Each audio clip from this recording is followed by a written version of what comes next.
Olá, meus irmãos e amigos, eu quero neste momento concluir a meditação da palavra que foi pregada no domingo 12 de maio de 2019 na Família da Fé, baseado no texto bíblico do Evangelho de Lucas, capítulo número 1, quando conta a história de duas mulheres que receberam em suas vidas o milagre de Deus. Uma delas era Maria, uma jovem desposada com José, da casa de Davi,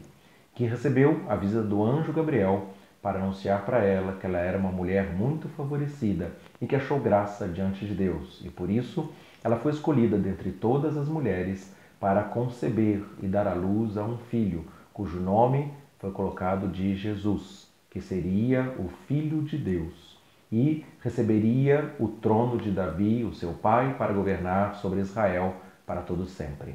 E ela, diante dessa anunciação, pergunta para o anjo como seria aquilo, uma vez que, apesar de desposada, ou seja, casada no regime civil, ela ainda não morava junto e não tinha relações com José, o seu marido, nem com qualquer outro homem. E aí, então, o anjo responde para ela, conforme está registrado em Lucas 1,35, da seguinte maneira: Descerá sobre ti o Espírito Santo, e o poder do Altíssimo te envolverá com a sua sombra. Por isso, o ente santo que há de nascer de ti será chamado Filho de Deus. Diante desta palavra, ela creu e ela respondeu ao anjo, Lucas 1,38, Eis aqui a serva do Senhor. Faça-se em mim conforme a tua palavra. E da mesma maneira, ela recebeu também a notícia, através do anjo, que Isabel, a sua prima, também tinha concebido e estava grávida no 6º mês de um menino que seria profeta do Deus Altíssimo, quando ela estava na sua idade avançada e também tinha um problema de esterilidade. E o anjo fala, porque para Deus não haverá impossíveis em todas as suas promessas. Lucas 1,37. E dessa forma, ela, recebendo essa notícia, sai da sua cidade de Nazaré e vai para a cidade de Jerusalém, onde estava a sua prima Isabel, onde morava ali com seu marido Zacarias, sacerdote do templo do Senhor.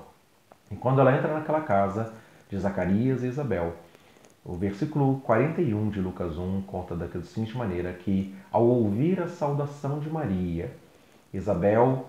foi cheia do Espírito Santo e a criança no seu ventre estremeceu e também ali foi cheia do Espírito Santo. E naquele momento ela recebeu uma revelação pelo Espírito de que Maria também já estava grávida e que estava grávida do Salvador, de maneira que ela fala com Maria que me dá que venha me visitar a mãe do meu Senhor. Então o Espírito de revelação, o Espírito Santo esteve sobre ela de tal maneira que ela pôde então reconhecer não somente a gravidez de Maria, mas também se submeter ao Senhor que estava no ventre de Maria. Então, conforme a palavra que o anjo Gabriel também tinha anunciado ao seu marido, Zacarias, quando estava servindo no templo, de que a oração dele tinha sido ouvida e Isabel estaria grávida e teria no seu ventre o profeta de Deus, que seria cheio do Espírito Santo desde o ventre materno, essa palavra se cumpriu através da saudação de Maria. E o mais interessante desta história é que Maria, quando ela recebeu a visitação do anjo e recebeu o poder do Altíssimo cobrindo a vida dela com a sua sombra, então ela não somente teve o milagre da concepção de Jesus, mas ainda quando uma simples saudação ao entrar na casa da sua prima Isabel fez com que Isabel e João Batista no ventre dela fossem cheios do Espírito Santo. Isto porque ela foi coberta com a sombra do poder de Deus. Imagina o que Deus não pode fazer quando hoje não somos mais cobertos com a sombra do poder de Deus, mas quando nós recebemos a Cristo, o Espírito de Deus vem fazer morada em nós. Então, não temos a sombra do poder do Altíssimo, mas temos a presença da vida de Deus pelo seu Espírito no nosso interior. E esta palavra que o Senhor Jesus Cristo, no seu ministério, declarou em João capítulo 7, versículos de 37 a 39, dizendo: Se alguém tem sede, venha a mim e beba, porque do seu interior fluirão rios de água viva. E isso ele disse com relação ao Espírito, que ainda não tinha sido dado porque ele ainda não tinha sido glorificado. Então,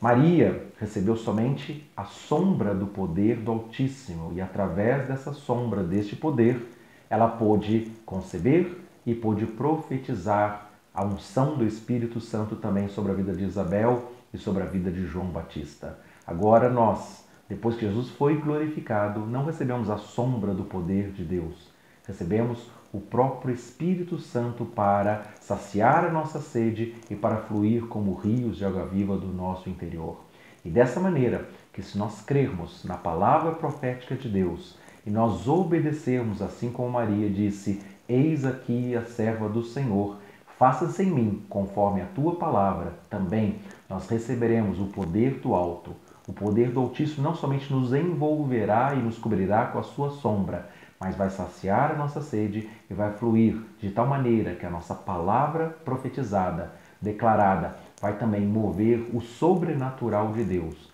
para recebermos os milagres e para sermos instrumento de milagres, profetizando o derramar do Espírito Santo sobre a vida das pessoas que estiverem ao nosso redor. Sermos usados como um canal de poder para a glória do nome de Jesus. Que nós possamos estar dispostos a receber a palavra profética de Deus, a ouvir a voz do Espírito, a nos enchermos e saciarmos com a vida de Deus,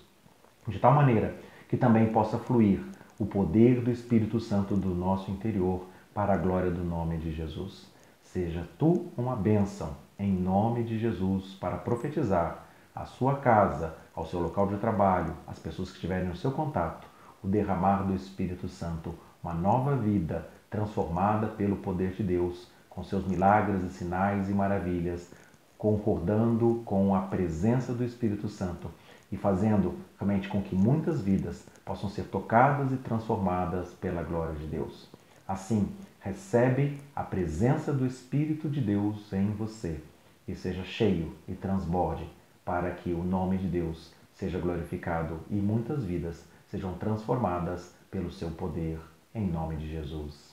Amém.